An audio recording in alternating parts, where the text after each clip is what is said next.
Today we will talk about my pickup truck.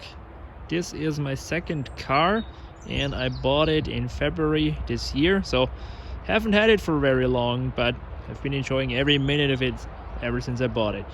So what drew me to buy this car is, well, it's simple actually. It's got a couple of reasons. Reason number one is from the practical side of things, it's a pickup truck. It can haul lots of stuff, and I do haul and transport more than the average guy, but also I'm planning on starting a business where I will most likely haul lots of computers and such, and therefore I could either get a van, which is boring, everybody has a van, or I can get this, and it's tax deductible, it's a work vehicle, so it can do that, and it's a pretty stunning looking work vehicle. And that's also a reason. And also reason number three is, hey, I'm a car guy, and I always wanted a pickup truck, and so here you go, I have a pickup truck now. So this is a Toyota Hilux 2017. It's got the 2.4 liter diesel engine, 150 horsepower and 400 newton meters of torque, and that's the only engine you could get this with. I think the newer ones you can get with a 2.8, but for this range only the 2.4. And yeah, might seem strange to lots of you, but there's no gas variant and no more powerful variant, or at least there was no more powerful variant. And yeah, but that's fine for me because I don't need to tow excessive loads or something, and it's plenty powerful. And so it's also good that it's not that high horsepower, because the tax in Austria kills you, especially over 150 horsepower. So this 150 horsepower is bearable in tax money, so it's perfect for me. So I think it does look pretty good. I always like the look of the Hilux, although I spiced it up with some additional mods. For example, I got those side steps and those wheels. I do also have winter tires. I bought it with winter tires, and the stock wheels also looked pretty good, but I needed summer tires, or I wanted summer tires. I'm not the biggest fan of all season tires or so, and so I also bought new wheels, and I decided to go the more modern route. Usually I'm not the most modern guy, but I bought those wheels because they fit the car with the black and chrome very nice in contrast with the white, and so I bought a little more fancy wheels. And hey, you only do it once, so might as well get some better looking ones. If we go back, this is how it looks like.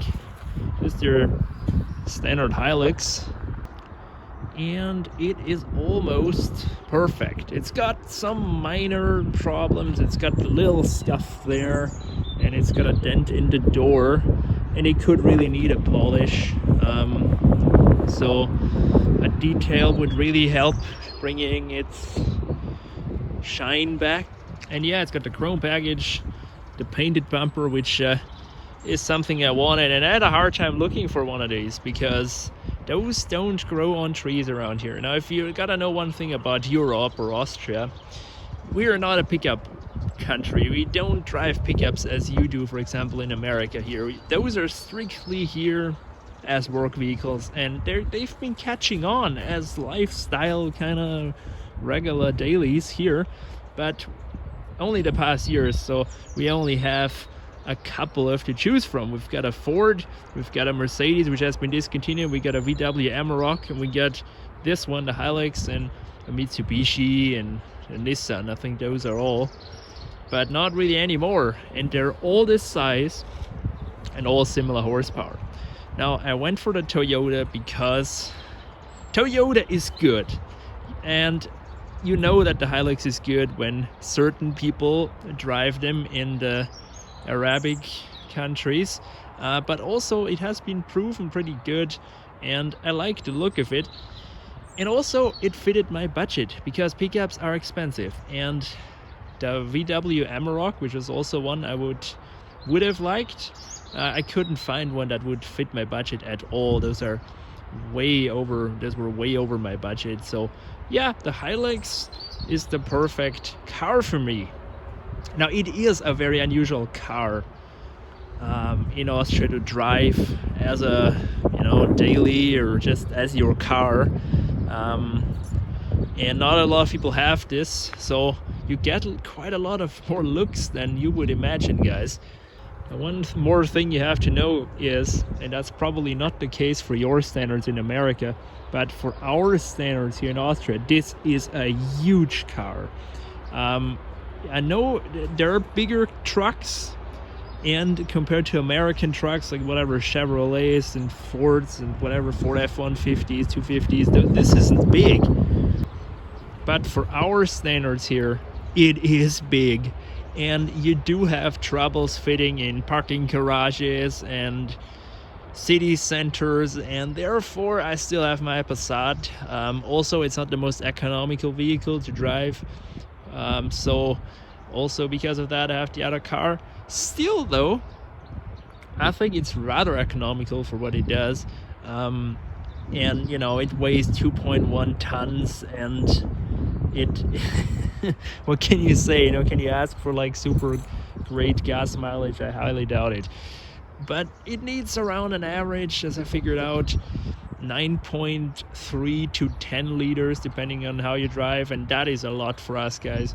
But I'll happily give it that, because I figure the Toyota might need a little more diesel, but it might actually spare me the repair bill, because these things are usually very bulletproof. Oh, and I haven't told you the mileage yet. It's only 23,000, so I mean, honestly, 2017 model year, 23k, it's almost new, and it feels new. And so I'll show you the interior and the engine really quick. And here you go. There is the engine, 2.4 liter. Good old school diesel, no hybrid, no fancy whatever. It's just a good old turbo diesel. Also a reason why I got this car. It's relatively simple.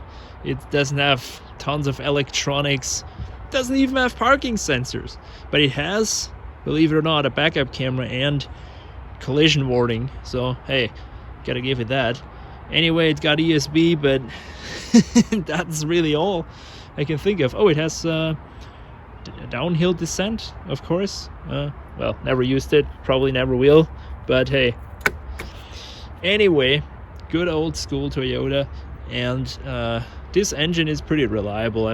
Didn't hear like any horror stories about it. Look at all this space.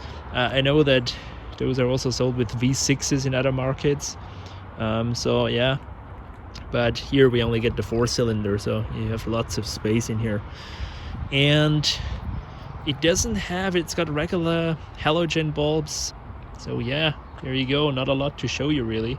And so we'll take a look at the interior, which is also, believe it or not, nice, even though it's a work truck. There you go. Just shut it up here. Here's the interior. It has those leather Alcantara seat covers that I put on here. I know it's a love-hate thing. Some people hate it, some people like it. I've never tried them out, and I fancied they might spice up the truck, and they certainly look better than the stock cloth seats, and they make it a lot more comfortable. I didn't expect that. Made them quite a little more sofa-like with this Alcantara, and that's welcome. I mean, isn't that the point of seats? And yeah, especially I think the back looks nice.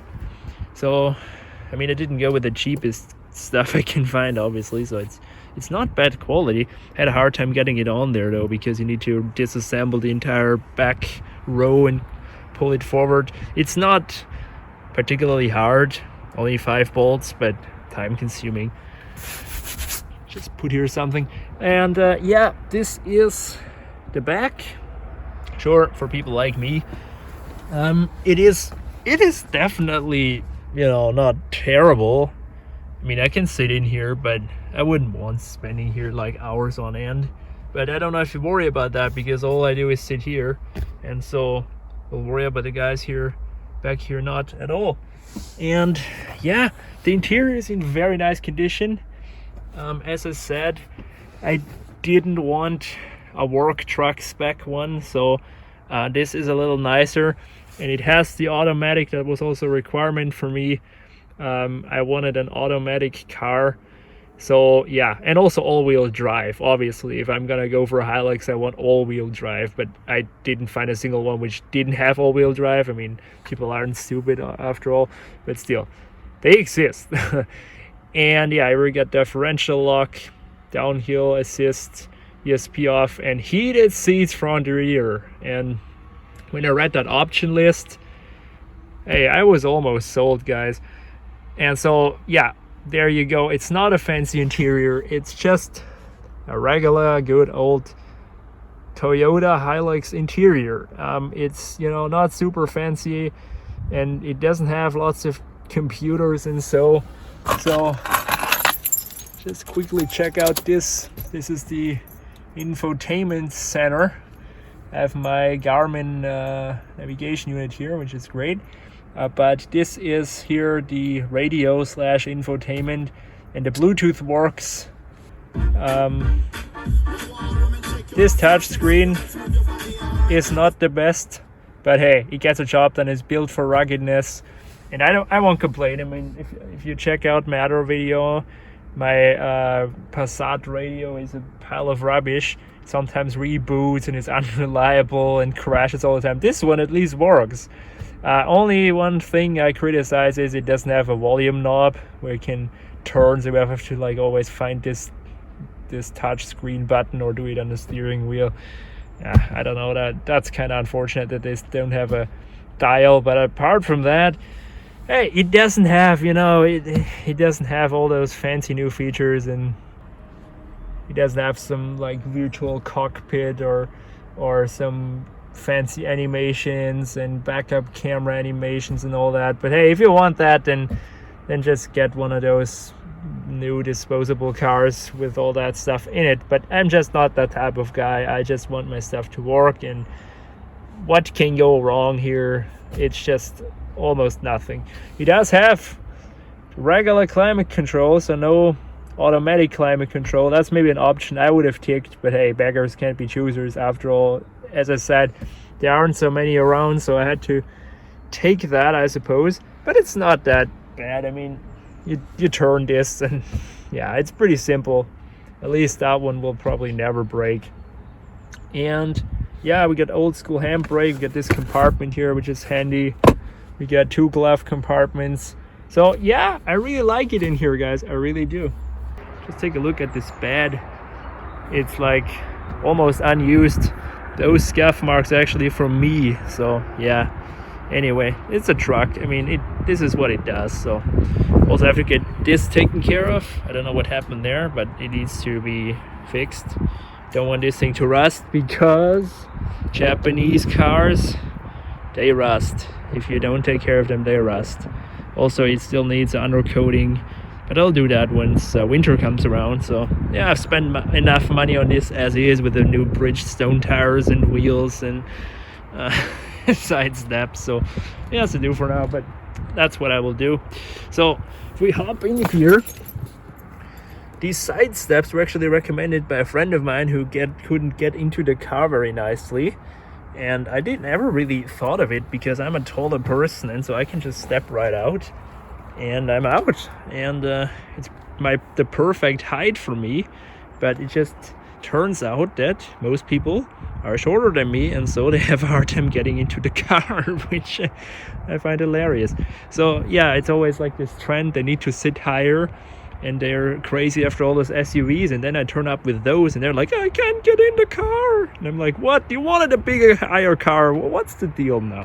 I mean, this is a properly high car, I get it. So yeah, perfect. Nothing on the roof. It's so beautiful, guys. I love the looks of it.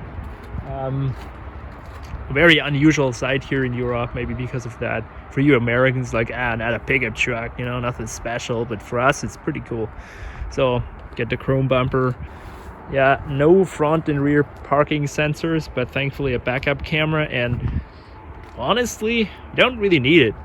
You can definitely see nicely out of it. The visibility is excellent if you take a look around. you can easily see what's going on. And I'll show you the backup camera in a second once we power it on. Or we'll turn it on or start it up or however.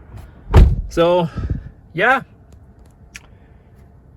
Not a lot to say, obviously. It's a pretty simple car. It has this eco mode and power mode.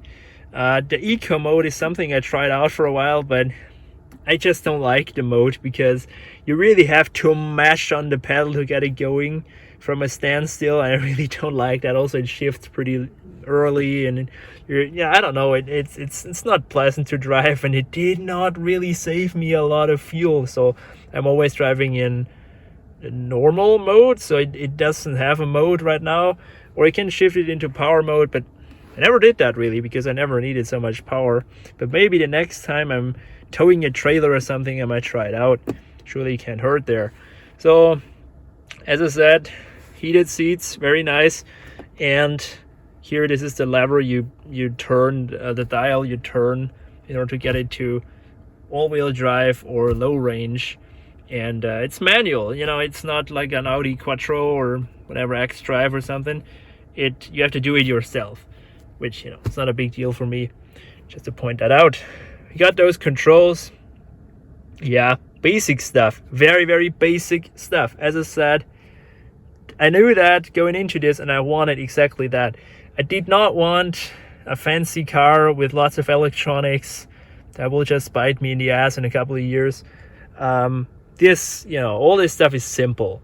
And so, yeah, ever since I had it, didn't have a repair, obviously didn't drive it a whole lot. It's only got, 23,000 almost on it. And so, I mean, what can go wrong? Anyway, let's start it up.